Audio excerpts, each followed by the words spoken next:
Hello, स्वागत है आपका अपने चैनल प्रतिभा ज्ञान पाठशाला में। आज हम पढ़ेंगे समास। बहुत ही इम्पोर्टेंट टॉपिक है, किसी भी परीक्षा में पूछा जाता है ये, जिसमें हिंदी पूछने की संभावना रहती है उसमें ये ज़रूर पूछे जाते हैं। समास देखिए, सबसे पहले समास में देखेंगे सब इसके भेद देखेंगे और इसके सब पूरे संपूर्ण समाज को हम आज की वीडियो में कवर करने वाले हैं। समास, अव्ययी समास, सबसे पहले अव्ययी समास को पढ़ेंगे, फिर देखेंगे कर्मधारय समास को, फिर द्विगु समास को, और फिर द्वंद्व समास को, और फिर बहुब्रीहि समास को देखेंगे। तत्पुरुष समास के कितने भेद हैं? 5 भेद हैं। तत्पुरुष समास के कितने? 6 भेद हैं। कितने? 6 भेद हैं तत्पुरुष समास के। हम इन 6 भेदों को पढ़ने वाले हैं आज। 6 की 6 भेद पढ़ेंगे आज। और इसमें देखेंगे जैसे अव्ययी समास, तत्पुरुष समास, कर्मधारय समास। आपने एक नियम पढ़ा होगा, कर्ता ने कर्म को करण से संप्रदान के लिए अपादान से संबंध काके की रारेरी अधिकरण में पर। तो इसमें जो हमारा तत्पुरुष समाज है उसमें ये नियम लागू होता है। देखिए, और द्वंद्व समाज क्या होता है? द्वंद्व समाज को मैं अभी समझाने वाला हूँ आपको आगे सभी समाज। द्वंद्व समाज क्या होता है? द्वंद्व होता है इसी विलोम समझ जाते हैं, लड़का लड़की, आगे पीछे, अच्छा बुरा, ये सब क्या है? द्वंद्व होता है, उनमें द्वंद्व दिखाई देता है, तो क्या होता है? वो द्वंद्व समाज होता है। बहुब्रीहि क्या होता है? इसमें तीसरा अर्थ निकल कर आता है सामने। क्या तीसरा अर्थ निकल कर सामने आता है? वो क्या होता है? वो होता है हमारा बहुब्रीहि समास। द्विगु समास क्या होता है? जिसमें संख्या आ जाती हैं, गिनती या संख्या आती हैं, उनमें क्या कहते हैं? द्विगु समास। कर्मधारय समास क्या होती है? कर्मधारय समास मैंने आपको समझाया थोड़ा, कर्मधारय में और आपको तत्पुरुष में और अव्यय में। अव्यय समास तो आपको याद रखना है कि अव्यय समास क्या होता है। जिसके पीछे आ आता है, इसके आगे आ, प्रति, हर एक, प्रतिदिन, ऐसे वो क्या होता है? अव्यय होता है। तत्पुरुष मैंने आपका एग्जाम्पल दिया ही है। चलिए, आप सब समास को मैं एक करके आपको डिटेल में समझाता हूँ। सबसे पहले हम देखते हैं समास की परिभाषा देख लेते हैं। समास क्या होता है? समास की परिभाषा व समास के भेद, समास का अर्थ, समास की परिभाषा, उदाहरण सहित अति महत्वपूर्ण प्रश्नों के यहाँ उत्तर देने वाला हूँ मैं आपको। देखिए, यहाँ पर समास की परिभाषा के रूप में आप सबसे पहले देखेंगे, दो या दो से अधिक शब्दों से मिलकर बने हुए नए सार्थक शब्द, अर्थपूर्ण शब्द को समास कहते हैं। अर्थात जब कोई दो शब्द मिलकर एक ऐसे नए शब्द का निर्माण करे जिसका कोई अर्थ हो, ऐसे नए शब्द को क्या कहते हैं? समास कहते हैं। और दो वर्णों के मेल को कहते हैं? दो वर्णों के मेल को संधि कहते हैं। दो शब्दों के मेल को कहते हैं? दो शब्दों के मेल को समास कहते हैं। दो वर्णों के मेल को संधि कहते हैं। जो अर्थपूर्ण शब्द जुड़ते हैं उन्हीं को ही समास बोलेंगे। ये नहीं कोई भी शब्द जोड़ दिया और उनको कह दिया समास बन गया। अर्थ, उनका अर्थ होना चाहिए, अपने आप में एक अर्थ होना चाहिए। तो क्या हुआ? जब वो अर्थपूर्ण शब्द जोड़ते हैं तो वो क्या होते हैं? समास होते हैं। और दो वर्णों के मेल को कहते हैं? संधि कहते हैं। दो शब्दों के मेल को कहते हैं? समास कहते हैं। संक्षेप में आगे देखिए, इसको हम देखते हैं आगे। एग्जाम्पल देख लेते हैं। समास रचना में प्राय दो पद अर्थात दो शब्द होते हैं। देखिए, दो शब्द होते हैं, किसी भी चीज़ दो शब्द जुड़ेंगे या पद जुड़ेंगे तभी तो समास बनेगा। तो देखिए, घुड़सवार को अगर हम समास के रूप में तोड़ेंगे तो क्या करेंगे? संक्षेप में क्या बोलते हैं? घुड़सवार, और उसका विस्तार क्या होता है? घोड़े पर सवार। घोड़े पर सवार को क्या बोलते हैं? घोड़सवार। तो क्या क्या हो गया? ये विस्तार हो गया इसका, ये संक्षेप हो गया। संक्षेप में क्या बोलते हैं? घोड़सवार। ये समास है और घोड़े पर सवार होता है इसका। ठीक है, आगे देखते हैं कि पहले पद शब्द को पूर्व पद, पहले पद को क्या कहते हैं? पूर्व पद कहते हैं, और दूसरे पद को, आखिरी पद को क्या कहते हैं? उत्तर पद। मतलब पहले पद क्या होता है? सबसे पहले आता है पूर्व का नाम ही पहले है, पहले आता है उसे कहते हैं पूर्व पद। उसका बाद में शब्द आता है उत्तर, जो उत्तर प्राप्त होता है उसे कहते हैं उत्तर पद, या आखिरी शब्द होता है जो कहते हैं उत्तर पद। अब देखते हैं यहाँ पर, साथ ही समास पद या समस्त पद बनने पर दो शब्दों को विभक्त करने वाली विभक्ति ऐसे ऐसे शब्दों को अलग करते हैं, जैसे का, के द्वारा, को, के लिए, या, और, पर, से आदि। मैंने अभी बताया था, कर्ता ने कर्म को करण से संप्रदान के लिए अपादान से संबंध काके की रारेरी अधिकरण में पर। ठीक है, ये मैंने अभी आपको बताया था, वही चीज़ है। देखिए, जैसे घोड़सवार पर क्या हुआ है? घोड़े पर सवार। घोड़ा क्या है? पूर्व पद है और विभक्ति है ये, और सवार क्या है? उत्तर पद है। तो घोड़े पर सवार, तो यहाँ पर बनेगा। अब यहाँ नया समास शब्द घोड़सवार बनने पर विभक्ति का लुप्त हो जाती है। क्या होती है? को का लुप्त का हट जाता है। देखिए, एक घोड़े पर सवार को हटा देंगे हम, का को हटा देंगे, घोड़े ये लुप्त हो जाएगा, नहीं हो जाएगा? तो घोड़सवार बनेगा। घोड़सवार बनेगा तो थोड़ा सा मात्रा भी चेंज हो जाएगी, क्योंकि और समास में मात्रा चेंज नहीं होगी, खाली इसमें खाली एग्जाम्पल के तौर पर समझिए।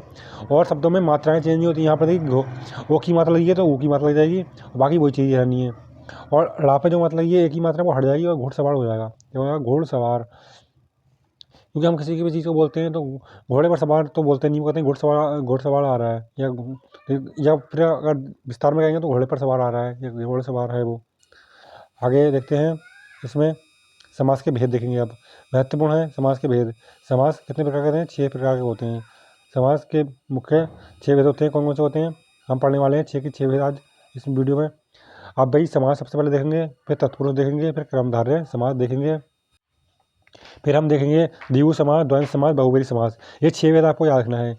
बहुत ही महत्वपूर्ण की वीडियो होने वाली है, बहुत अच्छी क्लास होने वाली है ये, यदि आप इसको सही से देखते हैं। चलिए देखिए, पदों की प्रधानता के आधार पर समास का वर्गीकरण। सबसे पहले वर्गीकरण देखते हैं इसका पदों की। देखिए, पदों की प्रधानता के आधार पर देख लेंगे। अव्ययी समास क्या होता है? पूर्व पद प्रधान होता है। आपको याद रखना, अव्ययी समास में पूर्व पद प्रधान होता है। क्या होता है? पूर्व पद प्रधान होता है। पूछा जाता है कि ऐसा कौन सा समास है जिसमें पूर्व पद प्रधान होता है, तो वो कौन सा होता है? अव्ययी समास होता है। और तत्पुरुष समास में क्या होता है? तत्पुरुष, क्रमधारय या द्विगु समास में क्या होता है? उत्तर पद प्रधान होता है। क्या होता है? इन 3 समास ऐसे हैं, ये 3 समास ऐसे हैं जो तत्पुरुष, क्रमधारय और द्विगु समास जो उत्तर पद प्रधान होता है। देखिए, उत्तर पद कैसे प्रधान होता है इसमें देखिए, आप देखेंगे उत्तर पद जो मैंने बोला था, एक पहला पद होता है, एक दूसरा पद। 2 पद होते हैं समास में। समास में 2 पद होते हैं, एक पहला पद, एक द्वितीय पद। तो जो अव्ययी समास है उसमें पूर्व पद होता है। जैसे हर एक, प्रतिदिन, ये क्या है? प्रति पूर्व पद प्रधान है। प्रति क्या है? प्रधान पद है। प्रति और हर माने वो ही है, इसमें हर एक के लिए बात की गई है। प्रति के माने भी हर एक होता है, प्रति एक माने तो प्रति एक होता है, पूरा मिला के हो जाएगा प्रति एक। तो ये क्या है? पूर्व पद इसमें प्रधान होता है, और तत्पुरुष समाज में और कर्मधारय समाज में और द्विगु समाज में उत्तर पद प्रधान होता है। अब दोनों समास में देख लेते हैं। दोनों पद प्रधान होते हैं। द्वंद्व में क्या होते हैं? दोनों पद प्रधान होते हैं। क्योंकि द्वंद्व आगे पीछे, लड़का लड़की, ऊपर नीचे हैं दोनों, क्योंकि दोनों का ही पद प्रधान है। दोनों अपने आप में संपूर्ण शब्द हैं, तो दोनों प्रधान हैं। इसमें कोई ऐसा पद नहीं है जो अप्रधान है, सब दोनों पद प्रधान होते हैं। बहुव्रीहि समास में देखते हैं, कोई तीसरा शब्द निकल कर आता है, मैंने बताया था आपको स्टार्टिंग में। अब देखिए, बहुव्रीहि समास में क्या होता है? दोनों ही पद अप्रधान होते हैं। क्या होते हैं? दोनों ही पद अप्रधान होते हैं, अर्थात इसमें कोई तीसरा पद निकल कर सामने आता है। क्या आता है? तीसरा पद निकल कर सामने आता है। दोनों ही पद प्रधान होते हैं। आगे देखेंगे अव्ययी समास। अव्ययी समास में देख लेते हैं, महत्वपूर्ण समास है। अब यहाँ से स्टार्टिंग हो रही है समास के भेद जानने की। जिस समास का पूर्व पद क्या, पहला पद क्या हो? अव्यय। अव्यय माने कोई ऐसा शब्द हो जो प्रधान हो। अव्यय ऐसे शब्दों को कहा जाता है जिनमें लिंग, कारक, काल आदि के कारण कोई परिवर्तन नहीं होता है। आपको अव्यय में मैं पढ़ाऊँगा आगे, जिसमें मैंने एक वीडियो बना भी रखी है। अगर यदि आपने नहीं देखी हो तो आप देख सकते हैं जाकर प्लेलिस्ट में। तो अव्यय वो होते हैं जिसमें लिंग, कारक, वचन आदि के आधार पर कोई परिवर्तन ना हो, तो क्या होते हैं? अव्यय होते हैं। तो ये अव्ययी समास इसीलिए कहला जाता है, क्योंकि प्रति हर समय प्रति में ही आएगा, हर माने एक ही में आएगा। तो ये क्या होते हैं? ये अव्यय समास होता है। इसमें आए ऐसे शब्द जो कभी परिवर्तन नहीं होते हैं, ऐसे शब्दों को क्या कहा जाता है? अव्ययी समास कहा जाता है। पहचान देखिए इसे, क्या है पहचान? पहला पद शब्द में अनु, आ, प्रति, भर, यथा, या, यावत, हर आदि का प्रयोग होता है। जैसे समझे? देखिए, पहले क्या है? हर शब्द से पहले या तो अनु लगा हुआ, अनुच्छेद, अप्रत्याशित, प्रति एक, भर पेट, यथा संभव, ये क्या हुआ? ये सब जब लगा हुआ इनमें तो क्या हुआ? इनकी पहचान है ये। देखिए, आप इनकी देख लेते हैं। जैसे यहाँ पर आप देख सकते हैं प्रतिदिन। प्रतिदिन मतलब प्रतिदिन यहाँ से लिखेंगे, तो इसलिए लगा प्रत्येक दिन। समास का विग्रह क्या होता है? प्रत्येक दिन। प्रतिदिन को तोड़ेंगे हम तो प्रत्येक दिन होगा, नहीं होगा, प्रतिदिन।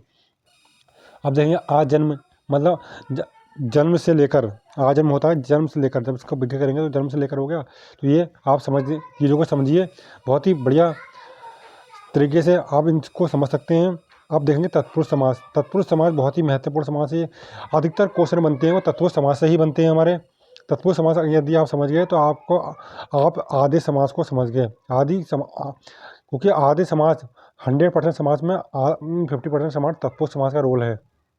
तत्पुरुष समास में देखिए, जिस समास में उत्तर पद, बाद का पद या शब्द, आखिरी शब्द प्रधान होता है। क्या होता है? इसमें आखिरी पद प्रधान होता है, तथा दोनों पद शब्दों के बीच का कारक चिन्ह लुप्त हो जाता है या समाप्त हो जाता है या हट जाता है। देखने, एक को, के लिए, में आदि क्या होते हैं? लुप्त हो जाते हैं। या गायब हो जाते हैं या हट जाते हैं, कोई भी समझिए आप, उसे क्या कहते हैं? तत्पुरुष समास कहते हैं। आप देखेंगे जैसे राजा का कुमार तो हट गया तो राजकुमार हो गया, क्या हो गया? राजा कुमार के बीच में से अगर मैं का को हटा दूंगा, इस का को हट, ये देखिए यहाँ का हट गया, यहाँ पर हो गया राजकुमार। यहाँ धर्म ग्रंथ हो जाएगा, का हट जाएगा, यहाँ को हट जाएगा तो ये को करने वाला तो हो जाएगा रचनाकार। रचना को करने वाला कौन होता है? रचनाकार होता है ना, होता है। रचना को करने वाला हम क्यों बोलेंगे? रचना को करने वाला है वो, हम कहेंगे रचनाकार है वो। धर्म का ग्रंथ नहीं बोलेंगे, धर्म ग्रंथ बोल देंगे। राजा कुमार ना होकर राजकुमार हो जाएगा वो। तो ये क्या होगा? ये हमारे तत्पुरुष समाज के एग्जाम्पल है, ये आप देख सकते हैं ना। आगे देखते हैं, तत्पुरुष समास के भेद देख लेते हैं। भेद क्या है? विभक्ति या कारक चिन्ह का, को, के, लिए, में, से आदि का क्या हो जाता है? ये लुप्त हो जाते हैं, हट जाते हैं, इनका प्रयोग होता है इनमें। तो ये सबसे पहले देखें, का वाला का, को, के, लिए, इनमें इन शब्दों का प्रयोग होता है। आदि नामों के अनुसार तत्पुरुष समास के मुख्य 6 भेद होते हैं। कितने भेद होते हैं? मुख्य 6 भेद पढ़ेंगे हम। तत्पुरुष समास तो अपने आप में एक समास है ही, मगर इसके भेद भी हैं, इसके 6 भेद हैं। मैंने आपको बताया था कर्ता ने। सबसे पहले देखिए, मैं जो चीज़ समझा रहा हूँ उसको आप ध्यान रखिए, उसको आप ध्यान रखेंगे तो आपका समाज तत्व समाज पूरा हल हो जाएगा। देखिए कर्ता ने तो छोड़ दीजिए, कर्ता ने इसमें प्रयोग नहीं होता है, ये वाला सिर्फ बाद में प्रयोग होगा, ये इसमें नहीं होता है। तो हमारा शुरू हो जाएगा कर्ता ने कर्म को, कर्म से शुरू होगा, कर्म को, फिर करण से, फिर संप्रदान के लिए, फिर आपादान से, फिर होता है आपादान से संबंध, का, के, की, अधिकरण में, पर, फिर संबोधन होता है। संबोधन भी नहीं होगा इसमें, ठीक है। आपको आगे की तरह याद रखना है। तो ये 6 हो जाएंगे। अभी आपको मैं दिखा, इसको समझेंगे एग्जाम्पल के तौर पे। तो अब एग्जाम्पल से समझने की कोशिश करते हैं हम इसमें। तो आगे देखते हैं इनकी। सबसे पहले कर्म तत्पुरुष। देखिए मैंने कहा कर्म से शुरू होता है, कर्ता शुरू नहीं होगा। थोड़ी सी आवाज़ बच्चों की आती है, बच्चे थोड़ा सा बाहर खेल रहे हैं, हल्ला काट रहे हैं थोड़े, आप थोड़ा एडजस्ट करना। देखिए यहाँ पर कर्म तत्पुरुष है, तो यहाँ कर्म तत्पुरुष में सबसे पहले हमने कहा था आपको कर्ता छोड़कर कर्म से याद रखना है। तो कर्म तत्पुरुष में क्या होता है? कर्म को होता है ना, कर्ता ने कर्म को, तो कर्म को याद रखना। यहाँ को का लुप्त हो जाएगा, को का लोप हो जाता है। देखिए हर शब्द में कर्म में क्या होगा? को का लोप ही हो जाएगा। देखिए इसमें कारक की विभक्ति को का लोप हो जाता है, को हट जाएगा। लोप या लुप्त या गायब हो जाता है, अर्थात नया शब्द बनने पर को शब्द का प्रयोग नहीं होता है। जैसे आप देख सकते हैं यहाँ पर गगनचुंबी, तो गगन को चूमने वाला, तो यहाँ पर क्या हो गया? या को हट गया, क्या हो गया? यहाँ पर आपका को हट गया, तो यह गगन को चूमने वाला खाली क्या हो गया? गगनचुंबी रह जाएगा। गगन को चूमने वाले में को हट गया, तो गगन को चूमने वाले में से जब को हटा देंगे तो गगनचुंबी रह जाएगा। यही जेब कतरा, तो जेब को कतरने वाले में से का को हटा दो तो जेब कतरा हो जाएगा। यश को प्राप्त, तो यश को प्राप्त को हटा दो तो यश प्राप्त हो जाएगा। ये आप समझ सकते हैं इन चीज़ों को, बहुत ही महत्वपूर्ण चीज़ें हैं ये। आप कारण तरफ को देख रहे हैं, करण, तो करण मैंने बताया कर्ता ने कर्म को करण से, अब इसमें से का लुप्त हो जाएगा, क्या हो जाएगा? से का लोप हो जाएगा। तो आप देख सकते हैं कैसे होगा से का लोप। इसमें करण की विभक्ति से के द्वारा, मतलब के द्वारा इनका लोप हो जाता है। से का और के द्वारा लोप हो जाता है, अर्थात नया शब्द बनने से और के द्वारा शब्द का प्रयोग नहीं होता है इन शब्दों का। कर्ता ने कर्म को करण से, संप्रदान के लिए, तो ये से का महत्वपूर्ण से है इसमें। तो से को आप इसमें दे तो इसमें और भी रखा है, के द्वारा भी दे रखा है, और तो आपको के याद नहीं रखना, के द्वारा महत्वपूर्ण से है, से का लोप होगा। अधिकतर जो करण समास होता है उसमें से का प्रयोग होता है, तो इसलिए से का लोप हो जाता है। तो भी क्या होता है? नया शब्द बनता है, उसे ही क्या कहते हैं? तो उसे ही कहते हैं हम, क्या कहते हैं?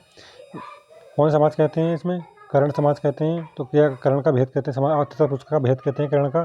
देखिए करुणा से पूर्ण, तो ये से का लोप हो गया, यहाँ पर क्या हो गया? करुणा से पूर्ण, तो से का लोप हो जाएगा, तो हो जाएगा करुणापूर्ण। सूर्य द्वारा रचित या सूर्य के द्वारा रचित, तो सूर्य रचित हो जाएगा। देखिए यहाँ पर क्या हो रहा है? यहाँ पर तो क्या हो गया? सूर्य के द्वारा रचित या सूर्य के द्वारा रचित, तो इसमें के का लोप हो गया इसमें भी, तो क्या हो गया? सूर्य द्वारा रचित या सूर्य रचित हो जाएगा वो। तो संप्रदान के लिए पढ़ेंगे, संप्रदान हम पढ़ेंगे संप्रदान तत्पुरुष पढ़ेंगे, चतुर्थी तत्पुरुष पढ़ेंगे। इसमें कारक की विभक्ति के लिए लुप्त हो जाता है, मतलब क्या हो जाता है? के लिए लुप्त हो जाता है। इतने शब्द ये हमारे क्या हट जाएगा? ये हट जाएगा और नया शब्द बनेगा। जब ये के लिए हट जाएगा तो ये नया शब्द बनेगा। तो संप्रदान के लिए होता है, मैंने बताया था आपको।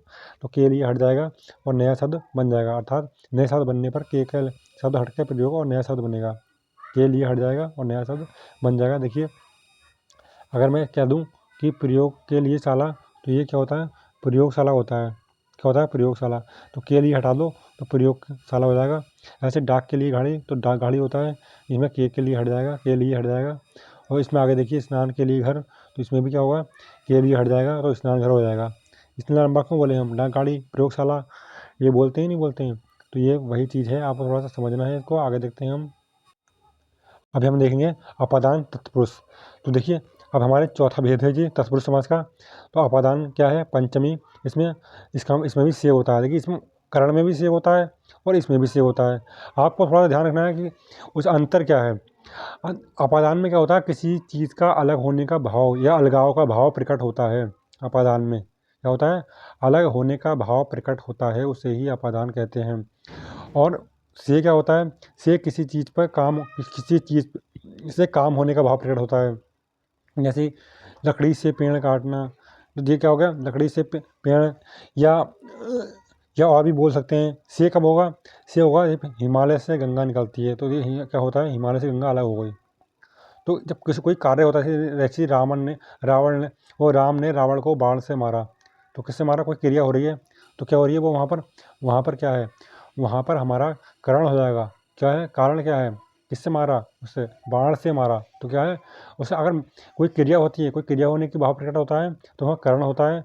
और कोई अलगाव का भाव प्रकट होता है, अलग होने की भाव प्रकट होता है, तो वहाँ क्या होता है? अपादान। जैसे हिमालय से गंगा निकलती है, पेड़ से पत्ता गिरता है, पेड़ से फल गिरता है, तो पेड़ से फल गिर गया, तो इसमें क्या हो गया? तो इसमें अपादान हो गया, क्योंकि पेड़ से अलग हो गया। तो इसमें क्या है? इसमें अपादान तत्पुरुष हो जाएगा। समझ गए आप? इसमें आप देखते हैं, दोबारा इसको देख लीजिए। इसमें अपादान कारक की विभक्ति से क्या होता है? से किसी से अलग होने का भाव व्यक्त होता है। देखिए, इसमें भी कहा गया है, किसी से अलग होने का भाव व्यक्त होता है या लुप्त हो जाती है, अर्थात नया शब्द बनने पर से विभक्ति का लुप्त हो जाती है, लुप्त हो जाता है का प्रयोग नहीं होता। साथ ही किसी व्यक्ति, वस्तु आदि से किसी और वस्तु, व्यक्ति, पदार्थ आदि के विभक्त, अलग या जुदा होने का भाव प्रकट होता है, उसे क्या कहते हैं? अपादान कहते हैं।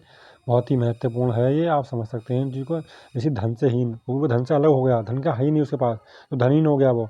पद से भ्रष्ट, मतलब पद भ्रष्ट हो गया, पद से अलग हो गया, पद से उसका जो था मार्ग था वो हट गया, तो क्या हुआ? पद भ्रष्ट हो गया वो। पाप से मुक्त है, पाप से मुक्त हो गया, अलग हो गया पाप से वो। तो ये क्या है? हमारे अपादान से की विभक्ति है, जो इसमें से का लुप्त हो जाता है। से क्या हो जाता है? से विभक्ति का लोप हो जाता है या लुप्त हो जाती है। अब देखेंगे हम आगे आगे पांचवा संबंध तत्पुरुष है। ये क्या है? संबंध में कहते नहीं है, राम का भाई, राम के पिता, राम, ये सब क्या होते हैं? इसमें संबंध तत्पुरुष होता है। इसमें क्योंकि का के की, इसमें क्या हो जाता है? लुप्त हो जाता है, संबंध हो जाता है। ये संबंध किसी चीज़ के बारे में बताता है। संबंध का के की लुप्त हो जाती है, अर्थात नया शब्द। कौन कौन से शब्द लुप्त होते हैं? का, की, के क्या और का, ये का के की लुप्त हो जाते हैं, अर्थात नया शब्द बनने पर ये शब्द नहीं जुड़ते हैं, तो इसी को क्या कहते हैं? संबंध तत्पुरुष कहते हैं। संबंध तत्पुरुष के हम थोड़ा सा एग्जाम्पल देख लेते हैं, क्या है। देखिए, राजाज्ञा, तो राजा की आज्ञा, इसमें की का अलग अलग हो गया, भेद हो गया, मतलब की क्या है? लुप्त हो जाएगा इसका। जब की लुप्त हो जाएगी तो राजाज्ञा हो जाएगा। शिव का आल है, तो का को भी हम लोप कर देंगे, जब को का लोप हो जाएगा तो शिवालय हो जाएगा। और आगे देखिए, राजा का पुत्र, तो राजपुत्र हो जाएगा, का को हम क्या कर देंगे? लुप्त कर देंगे। तो ये क्या है? संबंध तत्पुरुष है। किसी के संबंध बता रहा है कि राजा की आज्ञा, तो राजा से संबंध बता रही है आज्ञा। शिव का आल है, तो शिव का संबंध बता रहा है। राजा का पुत्र, तो राजा से संबंध बता रहा है। तो ये संबंध में क्या होता है? का के की विभक्ति का लोप हो जाता है, उसे ही हम क्या कहते हैं? संबंध तत्पुरुष कहते हैं। यह आपको समझ में आता होगा। यदि ना आए तो दोबारा वीडियो आप रिपीट करके देख सकते हैं, बहुत ही महत्वपूर्ण वीडियो है ये। आगे है आपका अधिकरण तत्पुरुष। तो अधिकरण तत्पुरुष जो हमारा लास्ट भेद है तत्पुरुष समास का। इसमें क्या होता है? अधिकरण तत्पुरुष होता है, सप्तमी तत्पुरुष बोलते हैं इसे। इसमें अधिकरण का कारक की विभक्ति में पर क्या होता है? में पर। जैसे पेड़ पर चिड़िया बैठी है, तो पेड़ पर हो गया, तो इसमें क्या होता है? में पर लुप्त हो जाता है। क्या हो जाता है? में पर लुप्त होता है। तो ये क्या होता है? घोड़े पर, घोड़े पर राजा बैठा है, तो पर लुप्त हो जाता है। तो में पर लुप्त हो जाता है, अर्थात नया शब्द बनने पर में पर शब्द का प्रयोग नहीं होता है। क्या होता है? में और पर का प्रयोग नहीं होता है। तो यही क्या है? हमारे अधिकरण तत्पुरुष हैं, बहुत ही महत्वपूर्ण है। देखिए आप देख सकते हैं, आप पर बीती, तो आप पर बीती हो जाएगा, आप बीती हो जाएगा। पुरुषों में उत्तम, तो पुरुषों में उत्तम हो जाएगा, पुरुषोत्तम हो जाएगा। शोक में मग्न, तो में समय इसमें देखिए किसका लोप हो रहा है? तो में का हो रहा है। ये पर का लोप हो गया, तो आप पर बीती था, तो आप बीती हो गया। पुरुषों में उत्तम, तो पुरुषोत्तम हो गया। शोक में मग्न होता, तो शोक मग्न हो गया। इसमें विभक्ति का लोप हो गया, इसीलिए ये क्या है? हमारे सप्तमी व्यक्ति बोलते हैं। आप इसको याद रखना कि हमारे साथ ही अधिकरण तत्पुरुष था, अधिकरण में पर लुप्त हो गया। आगे देखते हैं और समास, क्रमधारय समास। हमारा क्या देखेंगे आप? क्रमधारय समास, देखिए आप, वो तो 6 समास थे तत्पुरुष समास के, वो हट गए हैं। अब देखिए हमारा तीसरा समास आ गया है, क्रमधारय समास। देखिए क्रमधारय समास में होता क्या है?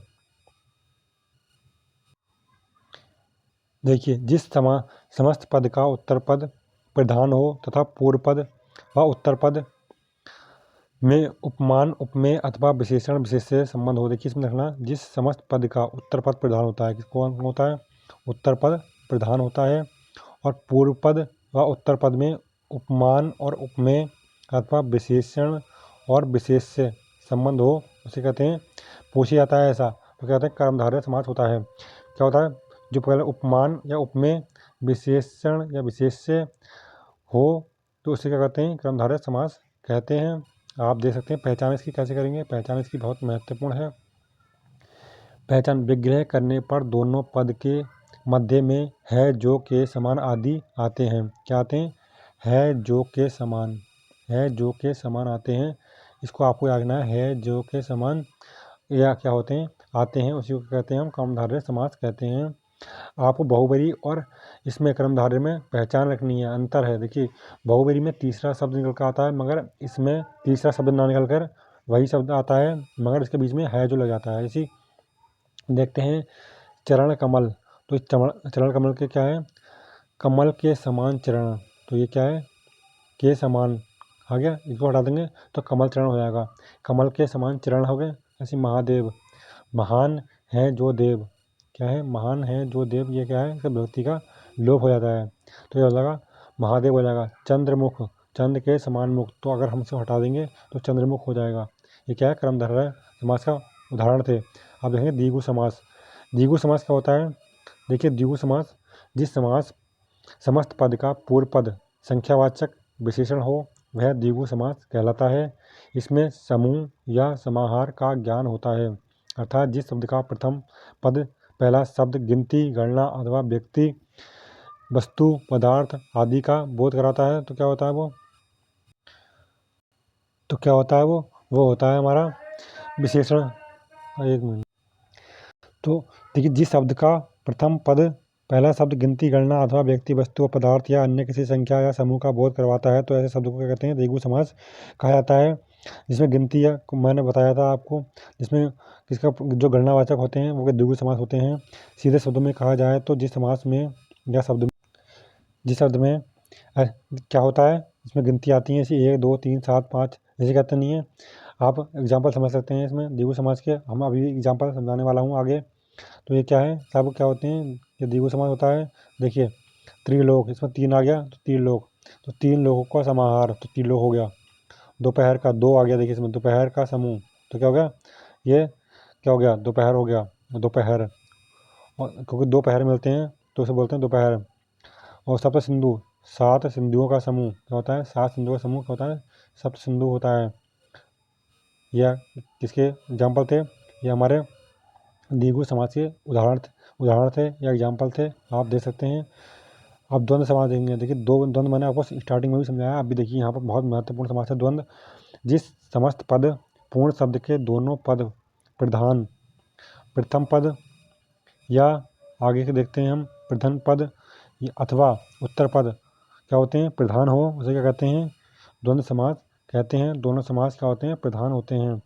इसमें ऐसा लगता है जैसे दोनों शब्दों में द्वंद्व है, जैसे आगे पीछे ऊपर नीचे लड़का लड़की है द्वंद्व, तो ये क्या है? सब द्वंद्व समास है। इनकी मैं अभी एग्जाम्पल सबसे पहले इसमें पहचान देखिए, दोनों शब्दों के बीच में पहचान क्या होती है, उसमें योजक चिन्ह आता है। इसी अभी मैं बताऊँगा आपको। अभी मैं लड़का ऐसा लिखूँगा, लड़का और लड़की, लड़की, तो इसमें क्या है, बीच में योजक चिन्ह है। ऊपर नीचे क्या है, इसमें क्या है, योजक चिन्ह है। ये दोनों में जब योजक चिन्ह आते हैं तो इनकी पहचान है ये, तो वो हमेशा ही क्या होते हैं, हमेशा क्या होते हैं, वो होते हैं आपके द्वंद्व समास होता है, और वो साथ साथ नहीं आते हैं। कभी आपने देखा होगा, कभी लिखेंगे साथ साथ, तो आपने अभी लिखा होगा ऊपर नीचे, तो आपने उसमें बीच में डैश ज़रूर देखा होगा। तो ऐसे ही क्या होते हैं, वो होते हैं द्वंद्व समास। आप आगे देखते हैं, दूसरा, एक दूसरे के विरोधी होते हैं। देखिए, दूसरे मैंने कहा, जो मैं अभी समझा रहा था आपको, विलोम माने या एक को विरोधी माने, एक ही बात है। या विलोम कह सकते हैं कि एक दूसरे के विलोम में है, या फिर विरोधी कह सकते हैं। साथ ही द्वंद्व समास में प्रथम पद व दूसरा पद एक दूसरे के विरोधीभाषी, या कहा जाए कि विलोम होते हैं। देखिए, बात आ गई वही विलोम की, या विलोम होते हैं, जैसे कि नाम से ही प्रतीत होता है, द्वंद्व है दोनों में। क्या है, द्वंद्व है दोनों में। शब्द, गुण, पदार्थ, स्थिति जो परस्पर विरोधी हों, अर्थात इस समास में ऐसे पद, प्रथम पद और उत्तर पद का प्रयोग होता है जो एक दूसरे का विरोध करते हैं। जब करते हैं, एक दूसरे का विरोध करते हैं, तो वही क्या होते हैं, द्वंद्व समास होते हैं। अब इनका मैं भेद दिखा देता हूँ आपको। भेद मतलब एग्जाम्पल, उदाहरण दे सकते हैं।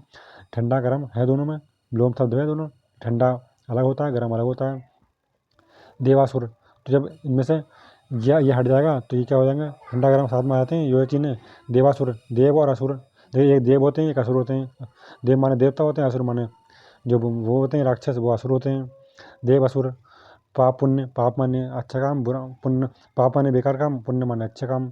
तो ये क्या है, पाप पुण्य, ये क्या है, सब क्या है, द्वंद्व समास के उदाहरण हैं।